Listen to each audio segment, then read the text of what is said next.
Reluctantly, we are back with another episode of Jets Class after another Jets defeat. No, I'm just kidding. I am thrilled to be back because this episode of Jets Class is absolutely jam-packed. We have Rich Cimini of ESPN, the dean of the Jets beat, joining us for a new game that I like to call Stump Cimini. We're going to throw a ton of Jets trivia his way, see if we can't fool him on a couple of those questions. Also, we're going to take a trip down memory lane. I started covering this team in 2014, so who are the members of the All-Jets team during my time covering the team? We're going to get you those names. We also, obviously, like every week, have 4 downs, but before we get to all of that, it's time for the takeoff. Let me let you in on a little secret here. The Zach Wilson, who's about to take the field on Sunday against the Texans, he is not the guy you saw his rookie year. He is not the quarterback who struggled so much last year. He is not the guy who lost his job to Tim Boyle. This is a pissed off quarterback. He's angry at the coaches who scapegoated him and blamed him for the offensive struggles. He's angry at the fans who turned on him. He's angry at the media who wrote him off, and he is ready to take the field, be aggressive, attack, and show that he was not this team's weakest link. He was not what was holding this offense back, and audition for 31 other teams that he is still a starting quarterback in the NFL. Think about his first couple years in the league. The Jets wanted him to be defensive. They wanted him to play boring football, right? Throw all that out the window. The quarterback you are going to see on Sunday is going to play with the reckless abandon, controlled reckless abandon that made him so special coming out of BYU. Garrett Wilson hit his overs. Xavier Gibson hit his overs. Tyler Conklin down the seam. Get ready for it because he is going to attack Houston play after play after play.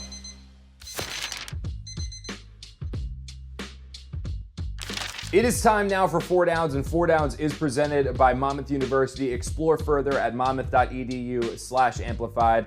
You know how this works by now. It is 4 topics on the Jets, my thoughts on those topics, and it starts right now with first down. Patience is not a virtue shared by Woody and Christopher Johnson, which is why there is a belief that the seats underneath Robert Saleh and Joe Douglas are scorching hot and only getting hotter as these losses continue to pile up. But from my understanding, that could not be further from the truth. There is absolutely no intention for the Johnson brothers to make a change to Robert Saleh or his coaching staff, or to Joe Douglas and his coaching staff. The two guys and their staffs are going to be back in 2024, and I honestly think that is the right call, and I know that might upset some Jet fans, but seriously, think about this. Joe Douglas built a team that going into this year was believed to be one of the 5 or 6 capable of legitimately competing for a Super Bowl title. Robert Saleh, he has kept this team together in the face of ultimate adversity. There are absolutely things that both of these guys could have done better. Robert Saleh's team has become an undisciplined mess. That is on the coaching staff. From Joe Douglas's perspective, the decision to not add a competent backup behind Aaron Rodgers is why they're going to miss the playoffs for a 13th straight year. But when you think about 2024, bringing all of these guys back, another year of talent infusion, the Jets once again are going to be a team capable of competing for a Super Bowl title. So why blow it all up?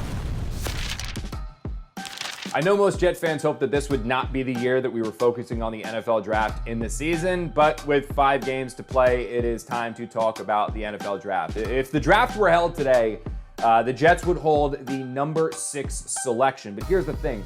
They are just 1 game out of the 3rd overall selection. And I understand offensive line is a top priority. Fixing those 2 tackle spots is a top priority. It's going to be a top priority. It is something that Joe Douglas is going to do this offseason. But I kind of think there are means to do that through trade and through free agency, where they can fortify it for 2024, which could allow them with a number 3 or number 4 selection in the draft to target Ohio State receiver Marvin Harrison. And I know, it's all up front. It's the offensive line. Don't worry about skill positions, but just think about that tantalizing thought of Garrett Wilson on one side or in the slot and Marvin Harrison on the other. That with Aaron Rodgers behind center, whew, you talk about an offense that wants to score. That's a high-powered offensive attack there. And oh, don't forget, they still would have Breece Hall in the backfield.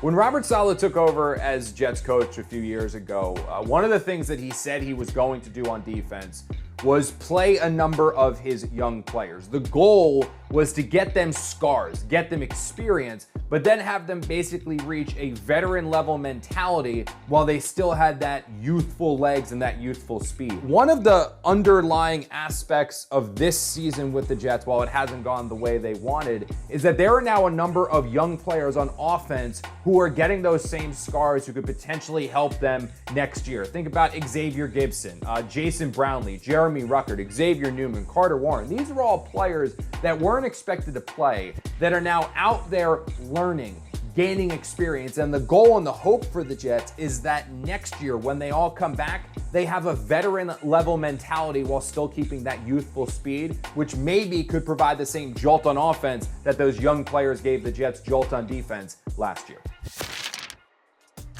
The Jets have tried everything that they possibly can to fix this struggling offense, with the exception of changing their play caller. Nathaniel Hackett, to this point, has been the one untouchable. And I asked Robert Saleh after they lost to the Falcons why. Why won't he even consider giving the gig over to Todd Downing to try to provide a spark? And he said, you guys will have a better idea when you see the all-22 from this one.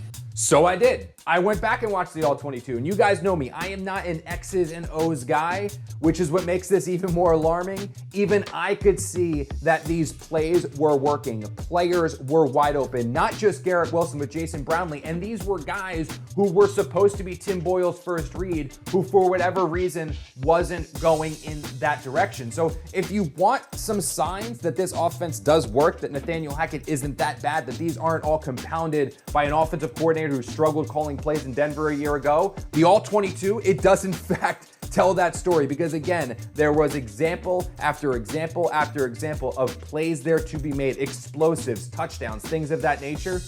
Boyle just didn't throw the ball for whatever reason. It is Jets class. We are sticking with the positivity because that is the theme of this episode. The sky is falling in Jets land, Rich, but we're trying to keep it lighthearted here. So we are going to go with a new segment that I like to call for the first time Stump Cimini. You're the dean of the beat. You've been covering this team since 1989. I don't think there's too many people that know this team like you do. So we have a series of questions that I've come up with, that our production team has come up with. We're going to see how many we can get you on, all right? All right, let's roll. All right. If I get one, I'll be happy. Here we go. Okay. Here's the first one. How many New York Jets jerseys have been retired? And can you name the jerseys that are retired? Namath Weeb doesn't count, but he's retired. Yep. Joe Klecko. Maynard. Yep. Dennis Byrd. Yep. And I think that's it. Yeah, I think I got them all. Yeah, Namath, Maynard, Curtis Martin, Joe Klecko, Dennis Oh, Byrd. I didn't mention Curtis, but yeah, there you go. Okay, that's Curtis. all right, well, he's an obvious one. Okay. This was a submission from Costello, so if you get this one wrong, this was Cos trying to sabotage you. This is going to be brutal. Who led the Jets in receiving yards in 2013? Curley? Yep, there you go. All right, Jeremy Curley. So the Jets beat the Patriots in 2015, the Week 16 game. Ryan Fitzpatrick threw 3 touchdowns that game, 2 to Marshall, 1 to Decker. There were also 2 field goals kicked by the Jets. Do you know who the kicker was? Was it Nick Folk? No. It was not Nick Folk. Nope. 2015. Oh, God. Recently had a little resurgence this year. He did. Was it the kid who went to Houston? Or what's his name? Randy Bullock? Yep, there you was go. Was it really Randy Bullock? Okay. Yep, it was Randy Bullock. Yeah. Yep. Okay. All right. Who was the first New York Jet to earn Rookie of the Year honors? This was definitely Matt Snell. Yep, there you go. Which Jets wide receiver was the first NFL player to reach 10,000 receiving yards? Don Maynard. Yep, there you go. Which Jets quarterback holds the record for most fumbles in a single game? Oh, that's a really good question. Most fumbles in a single game for a Jet quarterback. So who coughed it up a lot? Sanchez? Not Sanchez. No, surprisingly not Sanchez. Not Sanchez. Sam Darnold had a little issue, I think, with fumbling. Sam Darnold? No, it was actually Chad Pennington in 2005, September 11th. 6 fumbles. Wow. Yeah, which is would not have guessed that with Chad. That's a good question. So the Jets have already used 4 quarterbacks this year. Yeah. They used 4 quarterbacks last year. Right. They have previously in their tenure used 5, which is also a possibility this year if I would say 2005 with Mike Heimerdinger as the offensive coordinator. Can you name the 5 quarterbacks? Yeah. Pennington, Fiedler, Bollinger, Testaverde, and Cliff Kingsbury? Yep, there you go. Yeah. Well done. All right, now these are People forget about Kingsbury. Yeah. I think he's played one snap or something. I would say that for the first ever rendition of Stump Cimini, we got you on a couple of them, but that was a wildly impressive performance. I'm kicking the Pennington fumble question was a good one. Yeah. Did you come up with that, or was that Costello? No, it wasn't even Cos. That was shout out our production team. All right, that was a really good question. You got me on that one. That's Rich. Check out his work on ESPN. I'm Connor. We'll be back with more Jets Class. We are sticking with the power of positivity for this Thoughts on the Walk. Most of you guys know, some of you don't, that I began covering the Jets in 2014. There hasn't been too much on-field success during that time, but there have been a ton of really good players to come through the team's walls, through that locker room. So it got me thinking, who is the all-Jets team from 2014 on? So let's get right into that. At quarterback, you can only go with one guy. It is Ryan Fitzpatrick. I know that things went terribly south in 2016, but that 2015 season, the one where the Jets almost got to the playoffs, that's probably the best quarterbacking play that I have covered since I started covering this team. Set the franchise record for passing touchdowns, nearly got there with yards as well. So quarterback, it is none other than Mr. Fitzpatrick. Running back, here's an interesting one. So I'm going with two guys. Number one, it is Breece Hall. He's undeniably the most talented back that I've seen play for the Jets. But number two, it's the last guy to run for 1,000 yards, Chris Ivory. One of the more interesting acquisitions made by John Idzik. He had a really, really good 2015 season. And actually, if he played a little bit more in that finale against the Bills, I wonder if the Jets actually get into the playoffs that year. At receiver, I did volley a little bit with this one because I thought about putting Jamison Crowder in at the slot, but I ended up scrapping that idea. I went with the three most talented players that I've covered at that position. Number one, it is Brandon Marshall, just an absolute animal. Number two, Garrett Wilson, who might go down as one of the best receivers to ever play for the Jets, assuming he stays here long enough. And the final one, it is Eric Decker. I like that three-wide combination. I like how they complement each other. And all three of those guys undeniably had ridiculously productive tenures here with the Jets while I was covering. So at tight end, this is an interesting one because I wanted so bad to go with Austin Seferian-Jenkins, but actually you got to go with Tyler Conklin. The Jets really haven't had a great run here of tight ends, not since I've been here, but those two guys, Seferian-Jenkins, Conklin, probably the two most talented, and Conklin simply has been significantly more productive than Seferian-Jenkins was. Here's the thing, though. Both those guys, ridiculously good with the media, both ridiculously good quotes. Seferian-Jenkins, almost a good guy award winner, and I think that Conklin is going to be the Jets media good guy this year. Offensive line. Yeah, this has been a problem for the Jets pretty much since I've been here. But I think if you actually combine the best of the best from that tenure, 2014 on, it doesn't look too bad. Left tackle, DeBrickashaw Ferguson. Left guard, James Carpenter. Center, Nick Mangold. Right guard, Elijah Vera Tucker. And then at right tackle, this is probably the one that might cause a little controversy. I'm going with Morgan Moses. Mekhi Becton certainly was in consideration, but he only played one game at right tackle before he went back over to left tackle this year. I went with the guy that played there an entire season, was Morgan Moses, and clearly the Jets made a mistake letting him go after 1 year. True story. I actually confirmed the breaking news of Morgan Moses signing minutes before I walked down the aisle to marry my wife.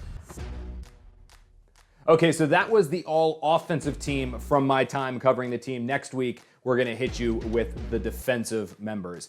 As always, thank you guys so much for joining this week of Jets Class. It was an absolute blast to have you with us. If you want to catch any previous episode of Jets Class, you can find it all across SNY's digital platforms. That's Facebook, that is X, that is YouTube. If you are watching on YouTube, make sure you subscribe, make sure you like all those Jets Class videos, and make sure you comment on all of those Jets Class videos, letting us know how much you love it. It'll help us spread this show to other Jet fans. If you want to catch me and the rest of the Jets pregame live crew for a little bit of extra Jets content, make sure you hit Jets pregame live on SNY before the Jets take on the Texans at 12 p.m. That's Jets pregame live, 12 p.m. on SNY. I'll see you there.